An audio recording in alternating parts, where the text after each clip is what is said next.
बड़ी खबर आपको बता दें, और बड़ी खबर यह है कि जो विक्रमादित्य सिंह हैं, उनके जो समर्थक विधायक हैं वो भी एक्टिव हो गए हैं। 2 इनकी संख्या बताई जा रही है जो कि बागी विधायकों के संपर्क में हैं। ये बड़ी जानकारी आपको दे दें। कुछ भी ठीक नजर नहीं आ रहा है कांग्रेस में। हिमाचल कांग्रेस में अभी भी लगातार घमासान चल रहा है और अंदर खाने जो खबर निकलकर सामने आ रही है उसके मुताबिक विक्रमादित्य खेमे के विधायक एक्टिव हो गए हैं। विक्रमादित्य समर्थक 2 विधायक सक्रिय हो गए हैं बागियों के संपर्क में। समर्थक विधायक, ये बड़ी जानकारी आपको दे दें। और इसी खबर पर ग्राउंड जीरो से हमारी सहयोगी सुजाता हमारे साथ जुड़ गई हैं।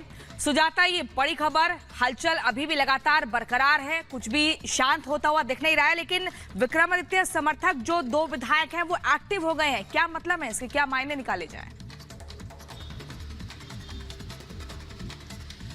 देखिए प्रियंका और गायत्री, ये लगातार इस तरह की चीजें, इस तरह की हलचल जारी है और यही है कि दरअसल नाराजगी जो है विक्रमादित्य और उनकी मां की, प्रतिभा सिंह की, वो शुरुआत से ही है, क्योंकि जब सरकार का गठन हो रहा था तब भी ये नाराजगी सामने आई थी।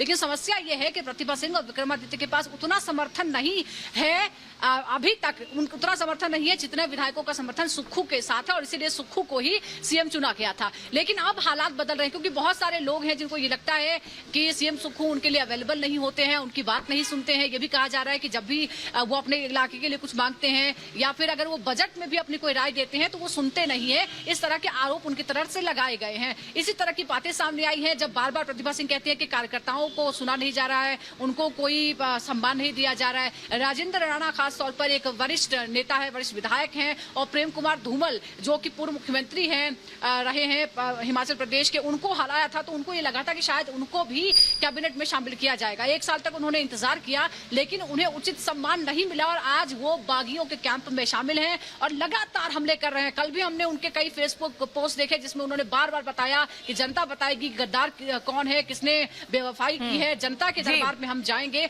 इस तरह की तीखी टिप्पणियां लगातार राजेंद्र राणा की तरफ से की जा रही है। तो सीएम सुक्खू भी मानने को तैयार नहीं है, वो भी अभी भी नरमी नहीं दिखा रहे हैं। वो काला नाग कहते हैं उन बागी विधायकों को। कभी जब आला कमान के सामने ठीक है सुजाता, बहुत ही महत्वपूर्ण जानकारी आप दे रही हैं, बहुत शुक्रिया। आपके पास लगातार लौटेंगे, जानकारी लेंगे, लेकिन इसी बीच अपने दर्शकों को ये बता दें, हिमाचल में जहां एक तरफ मुख्यमंत्री और पर्यवेक्षक कह रहे हैं कि सब कुछ ठीक है, ऑल इज वेल, वहीं दूसरी तरफ कांग्रेस के तमाम नेता जो हैं वो खुलकर नाराजगी दिखा रहे हैं। ये सब कुछ जो बवाल है राज्यसभा में चुनाव जो क्रॉस वोटिंग हुई थी तब से शुरू हुआ था, जो थमने का नाम नहीं ले रहा है। क्या कुछ है पूरा मामला, आपको एक रिपोर्ट के जरिए दिखाते हैं।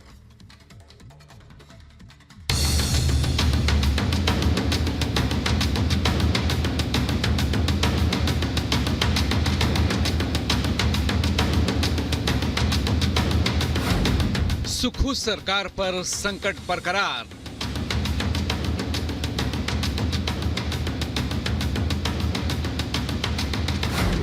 क्या बीजेपी में शामिल होंगी प्रतिभा सिंह? हिमाचल प्रदेश के राज्यसभा चुनाव में क्रॉस वोटिंग के बाद शुरू हुआ सियासी खेल अब और तेज होता जा रहा है।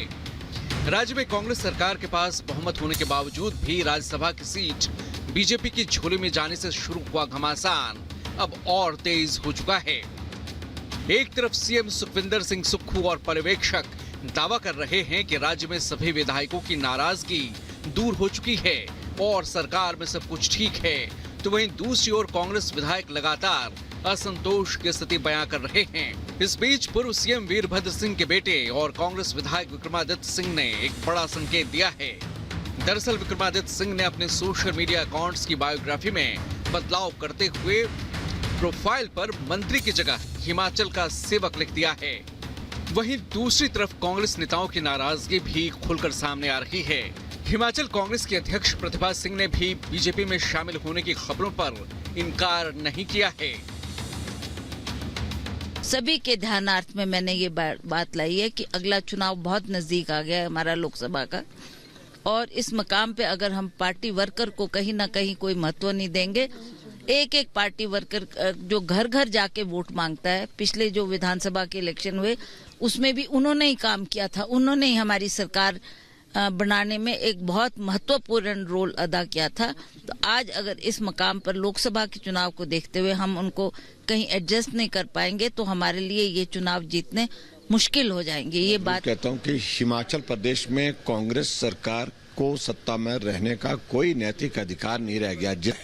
कि हिमाचल प्रदेश में अब कांग्रेस जो है वो अपनी लोकप्रियता तो खो चुकी है पहले, लेकिन अब बहुमत भी खो चुकी है, क्योंकि सरकार को बचाने के लिए विधानसभा के अंदर उनको भारतीय जनता पार्टी यानी कि विपक्ष के विधायकों को सस्पेंड करना पड़ा।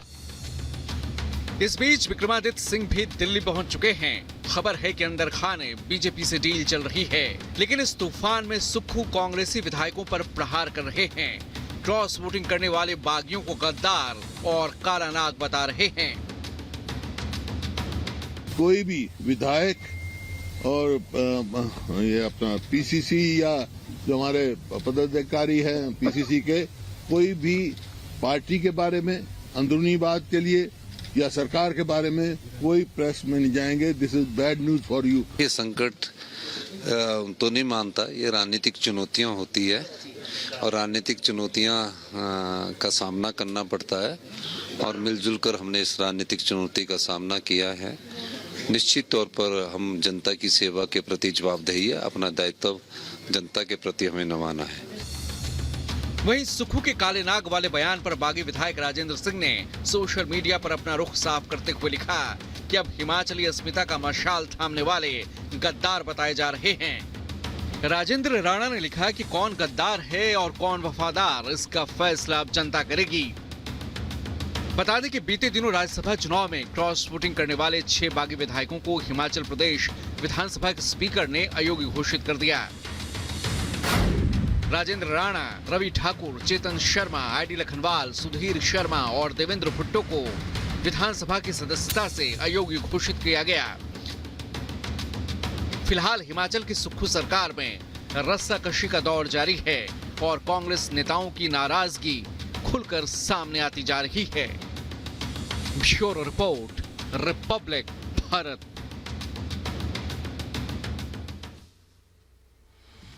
और इस वक्त हमारे सहयोगी अखिलेश हमारे साथ जुड़ चुके हैं। अखिलेश, कहते हैं दूध का जला छाछ भी फूक फूक कर पीता है, लेकिन शायद ये कहावत कांग्रेस के लिए सही बैठती हुई नजर नहीं आ रही है। यही कारण है कि हिमाचल में अब बागियों की संख्या बढ़ रही है। सुक्खू दिल्ली में, माफ कीजिएगा, विक्रमादित्य दिल्ली में मौजूद हैं। क्या मुलाकात का कोई शेड्यूल अभी नजर आ रहा है? किससे मिलने वाले हैं, क्या करने वाले हैं, और बागी विधायक कहां? देखिए, जो ऑफिशियल शेड्यूल है, क्योंकि विक्रमादित्य एक मंत्री हैं, उनका ऑफिशियल शेड्यूल में ये आज पता चल रहा है कि वो गडकरी के मंत्रालय में, मतलब सड़क परिवहन जो विभाग है उसके अधिकारियों से कुछ डेवलपमेंट को लेकर के हिमाचल में बातचीत करेंगे। समय नहीं दिया गया है और दूसरी बात, कहां वो रुके हुए हैं इसका भी कोई खुलासा नहीं है, क्योंकि वो कहीं गुप्त जगह पे रुके हुए हैं। हम हिमाचल भवन पे खड़े हैं, हिमाचल भवन में भी नहीं है, क्योंकि यहाँ पे सिक्योरिटी होती है एक मंत्री की, बाकायदे रजिस्टर में नोट होता है कि रिसेप्शन पे कि फला मंत्री ठहरे हैं।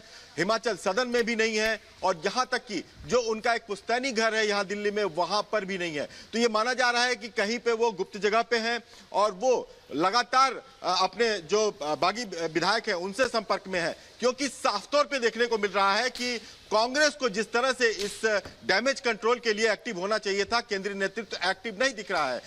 आपको याद होगा कि डीके शिव कुमार और भूपेंद्र सिंह हुड्डा ने जाकर सरकार तो तुरंत बचाई थी, लेकिन एक कोऑर्डिनेशन कमेटी बनाई थी और कोऑर्डिनेशन कमेटी ने का क्या हुआ, अब तक कोऑर्डिनेशन कमेटी में कौन कौन शामिल हुआ जिसको कि सारे लोगों की शिकायत सुननी, बिल्कुल उसका कहीं ना कहीं अभी तक कुछ खुलासा नहीं हो पाया। यही सबसे बड़ी वजह है कि अभी भी नाराजगी जो है वो विधायकों की देखने को मिल रही है। बहुत बहुत शुक्रिया फिलहाल इस तमाम जानकारी के लिए। आगे बढ़ते हैं और अब बात करते हैं बेंगलुरु में हुए धमाके की। तो बेंगलुरु धमाके का सीसीटीवी सामने आया है और उस सीसीटीवी में कहीं ना कहीं ये जो जानकारी निकलकर सामने आ रही है कि एक संदिग्ध जो है वो नजर आ रहा है, टोपी पहनी हुई है, बैग उसके कंधे पर नजर आ रहा है। तो वो संदिग्ध जो है वो इस सीसीटीवी में कैद हुआ है और अब जांच टीमें जो है वो उस एंगल से भी जांच कर रही है। चश्मा नजर आ रहा है, टोपी लगाया हुआ वो संदिग्ध दिखाई दे रहा है।